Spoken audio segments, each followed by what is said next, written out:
Sir 2024 का agenda इसे शुरुआत बोल सकते हैं सर, चुनाव की जिस तरीके से, क्योंकि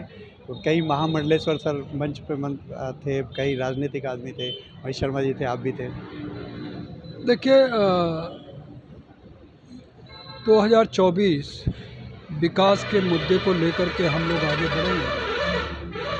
प्रधानमंत्री मोदी जी का जिस तरह से ड्रीम प्रोजेक्ट है और आम जन के लिए जिस तरह कोई कर रहे हैं, सबका साथ सबका विकास,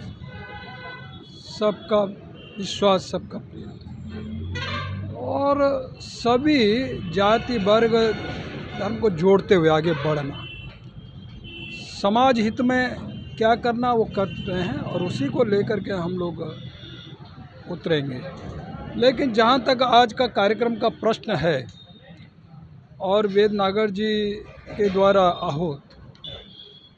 14वां हिंदू महासम्मेलन,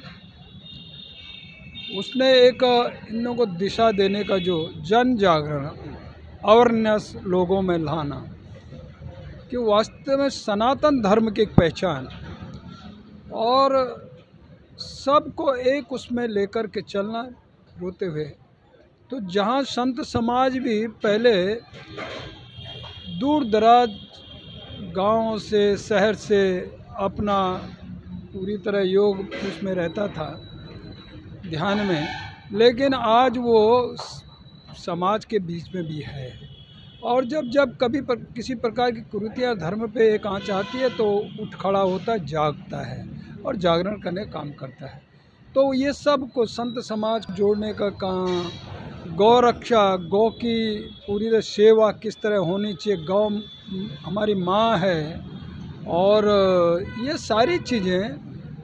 वेदनागर जी के द्वारा और उसको दृष्टिगत रखते हुए यह कार्यक्रम का आयोजन बड़ा सफल और भव्य रहा है और इसके लिए मैं वेदनागर जी को धन्यवाद देता हूँ। सर जो मुखिया हैं इस समय देश के, उनका सबका एक ही कहना है कि सबका साथ सबका विकास, लेकिन 80-20 की भी बात हुई सर। ये देखिए स्वाभाविक, पिछला जो मैं उत्तर प्रदेश का यदि चुनाव की बात करूं तो विकास के नाम पर मोदी जी ने जिस तरह का, मैंने कहा ना, हर स्टेट का, पूरे देश का एक विकास से जोड़ने का जो काम किया है और आम जन को विकास दिया है, बिजली से लेकर पानी से लेकर के, और सड़कों का तो जाल बिछा है। यह आयुष्मान योजना, गरीब भी अपना इलाज करा सके, उस प्रकार की जो व्यवस्थाएं जो आम जन के लिए होती है वो दिया है। और उसी आधार पर उत्तर प्रदेश के यानी उत्तराखंड का चुनाव भी हम लोगों ने लड़ा है और जिसमें इतिहास रचा है और पूरी बहुमत नहीं तो 2/3 बहुमत से भी हम लोग जीत करके आए हैं। लेकिन वहीं दूसरी तरफ राम जन्मभूमि का मुद्दा हमारे सामने है, जिसको लेकर मोदी जी ने पूरी तरह एक सुप्रीम कोर्ट से डिसीजन है, एक ट्रस्ट बनाने का काम, और मोदी जी के नेतृत्व में और योगी जी ने उसको आगे बढ़ाने का काम जो किया है और जो दिख रहा है 24 में जो पूरा भव्य दिव्य राम मंदिर बनेगा, जिसके लिए 500 वर्ष आंदोलन किया और आज वो स्वरूप हमको दिखता है, खड़ा होता है। तो ये सब चीज़ें बिंदु विषय उसमें थे, तो स्वाभाविक है। और मैं कह सकता हूँ यहाँ 80 और 20 का भी मुद्दा रहा, विषय रहा, तो बहुत सारे ये प्रकार हिंदू समाज को एकजुटता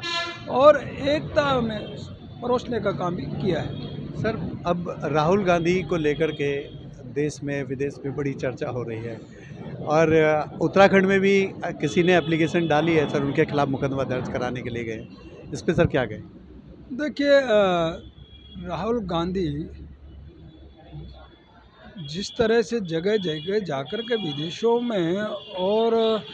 भारत का जो सम्मान आज बढ़ा है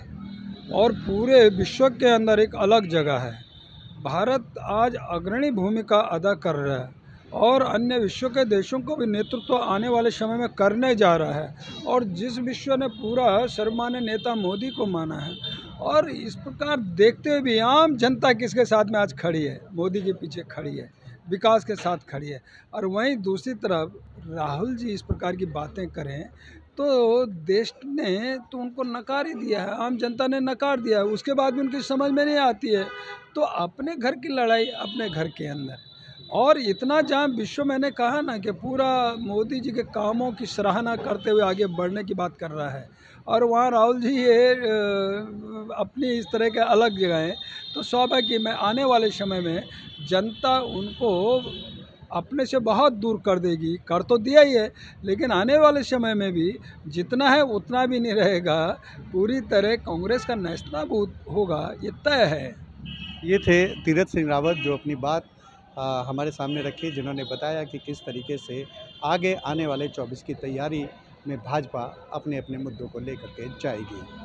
कैमरा पर्सन हरिशंकर के साथ मैं मोहम्मद यूसुफ, न्यूज़ 24 ग्रेटर नोएडा।